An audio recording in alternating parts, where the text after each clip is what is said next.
दोस्तों इस वीडियो में हम चर्चा करेंगे जामिया और अलीगढ़ मुस्लिम यूनिवर्सिटी के बारे में।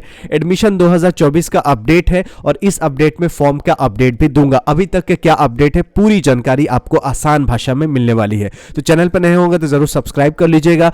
आपके लिए इस साल से हम लोग फ्री में भी तैयारी करवा रहे हैं। AMU अलीगढ़ मुस्लिम यूनिवर्सिटी, जामिया मिलिया इस्लामिया और बनारस हिंदू यूनिवर्सिटी के कहां पे, तो हमारे दूसरा जो यूट्यूब चैनल है TBIT क्लासेस, उसी चैनल पे इस साल से फ्री में तैयारी करवा रहे हैं।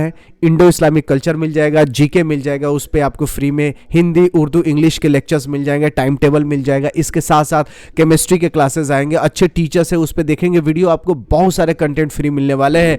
तो इस वीडियो को देखने के बाद आप TBIT क्लासेस पे जाके उसको भी सब्सक्राइब कर लीजिएगा। AMU का फॉर्म के बारे में बात करें तो AMU पे अभी कोर्ट में बहस चल रही है। 2024 नया साल आया है, नए साल में नई खुशियां लाया है। इस साल में कोर्ट में बहस हो रही है। सरकार को रिप्रेजेंट कर रहे हैं मिस्टर तुषार मेहता जी, जो कि honourable solicitor general of India है, और माइनॉरिटी स्टेटस को डिफेंड करने के लिए शादन फरसत है, जो कि एडवोकेट हैं, बहुत नामी जामी एडवोकेट है शादन फरसत जी, माइनॉरिटी को सपोर्ट कर रहे हैं। और कपिल सिब्बल साहब जो कि AMU के ओल्ड बॉयज एसोसिएशन को रिप्रेजेंट कर रहे हैं। तो ये दोनों लोग चाहते हैं माइनॉरिटी, और ये दोनों लोग चाहते हैं कि जैसा अभी AMU है, AMU कैसा है, BHU के जैसा, तो जैसा AMU है वैसा ही रहे। तो ऑनरेबल जो चीफ जस्टिस ऑफ इंडिया है डॉक्टर धनंजय वाई चंद्रचूड़ जी, जिनका फोटो आप देख रहे हैं, तो ये तो डिसीजन लिखेंगे, लेकिन इनके साथ एक पूरी कमेटी है जो बेंच है, जिसमें संजीव खन्ना जी भी है, सूर्यकांत कांत जी है, JB पारदीवाला है, दीपांकर दत्ता जी है, मनोज मिश्रा जी है और सतीश चंद्र शर्मा जी है। ये कमेटी में है जो कि एक बेंच है। तो बेंच हियरिंग कर रही है। इन दोनों का बहस एक साइड है कि माइनॉरिटी चाहिए, इनको माइनॉरिटी नहीं, जैसा देश है, जैसे देश में अभी है सारे सेंट्रल यूनिवर्सिटी वैसा ही एक्सेप्शन है जामिया मिलिया इस्लामिया। तो कोर्ट की बहस में बहुत सारे जो अपडेट्स आए थे, मैंने आपको दिखाया था कि अगर माइनॉरिटी हो जाती है AMU तो 50% मुस्लिम का कोटा होगा, और जो बचे हुए 50 सीट्स होंगे, 50% सीटें होंगे वो जनरल कैंडिडेट्स को होगा। देश के सारे युवाओं के लिए 50% सीट होगा। अगर AMU माइनॉरिटी होगी तो जस्ट लाइक जामिया होगा।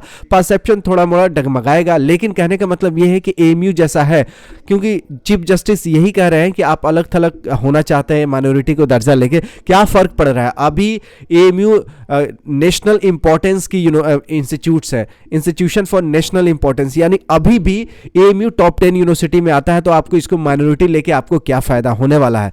तो इन लोगों का कहना था कि लड़कियों का रिजर्वेशन मिलेगा जैसे जामिया मिलिया इस्लामिया में है। तो सरकार कह रही है कि देखियो, लड़कियां तो JEE नीट भी निकाल रही है, यानी इंजीनियर भी बन रही है, डॉक्टर भी बन रही है, IIT में पढ़ रही है, एम्स में पढ़ रही है, बिना उसमें माइनॉरिटी का रिजर्वेशन का। तो आपके यहाँ रिजर्वेशन होने से ऐसा नहीं है कि लड़कियों को उद्धार होगा, लेकिन ये कोर्ट का बहस का मुद्दा है। मैं नहीं बता सकता हूं क्या सही है क्या गलत है, आप लोग कमेंट बॉक्स में बता सकते हैं। मैं ये बता सकता हूं कि जामिया का जो VC का नियुक्ति है उसका अभी सर्च पैनल में, ये देखिए जामिया VC का जो सर्च पैनल अभी चेयरमैन मिल गया है।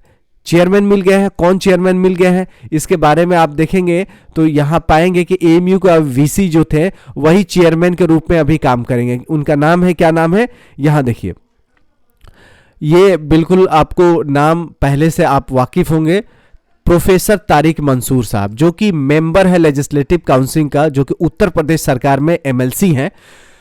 अभी तारिक मंसूर साहब बन गए हैं किसका, जामिया सर्च पैनल के चेयरमैन। तो जामिया में VC नहीं आने की वजह से बहुत सारे काम ठप पड़ गया है, रुक गया है। सिलसिला जो पहले चल रहा था, जामिया का नजमा अख्तर जी थी, तो जामिया में हर काम फटाफट हो रहा था। लेकिन उनके रिटायरमेंट होने के बाद जो जामिया में अभी नियुक्ति चल रही थी, जो वैकेंसी निकली हुई थी, उसका भी स्टॉपेज लग गया है, उसका भी होल्ड लग गया है। जैसे बार बार जितने भी जो बचे हुए पोस्ट थे जामिया मिलिया इस्लामिया का, वैसे नहीं हो रहा है जैसे पहले होते थे, फटाफट रिक्रूटमेंट टाइप का नहीं हो रहा था। तो जामिया थोड़ा सा भी थम गया है, क्योंकि परमानेंट VC कोई नहीं है, अभी टेम्पोररी VC है इकबाल साहब, जो कि ऑफिशिएटिंग VC है और प्रो VC भी है। तो कहने का मतलब है कि जामिया में VC अब जल्दी आएंगे, जिससे जामिया का फॉर्म निकलने में आसानी होगी। तो जल्दी आने की उम्मीद है। AMU में अभी एक नोटिस आया था, किसी ने इसको चिपका डाला है कि AMU का फॉर्म निकल गया है।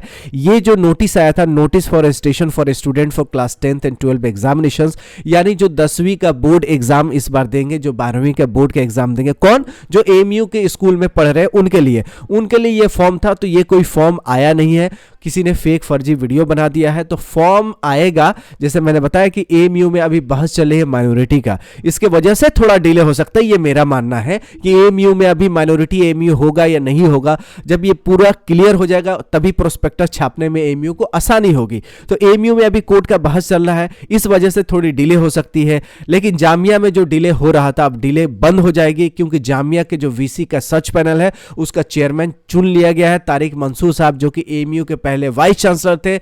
अभी क्या है, यूथ उत्तर प्रदेश में एमएलसी हैं, वही अभी चेयरमैन हो गए हैं जामिया के वीसी के सर्च पैनल के। तो कहने का मतलब है कि अब जामिया में फटाफट काम होगा, जैसे वीसी आ जाएंगे तब नए वीसी की नियुक्ति होगी तब फटाफट काम होगा, अभी तो स्लो ही हो रहा है। और एएमयू में अभी बहस चल रहा है। तो एएमयू जामिया के ये दोनों अपडेट आपको कैसे लगी है, और आपको फ्री में तैयारी करना है तो जैसे मैंने बताया है कि हमारे जो दूसरा यूट्यूब चैनल है TBIT क्लासेस, उस पर जाइएगा, उस पर जाके बहुत सारे इंपॉर्टेंट वीडियोज मिल जाएंगे, टाइम टेबल का A to Z आपको मिलेंगे। और हमारा ऐप भी है, वीडियो को डिस्क्रिप्शन में जाके ऐप को डाउनलोड कर लीजिएगा। और TBIT क्लासेस दूसरा यूट्यूब चैनल है, उस पे जाके उसको सब्सक्राइब कर लीजिएगा। मिलते हैं ऐसी यूजफुल वीडियो के साथ, तब तक you take good care of yourself. जय हिंद, जय एएमयू, जय जामिया।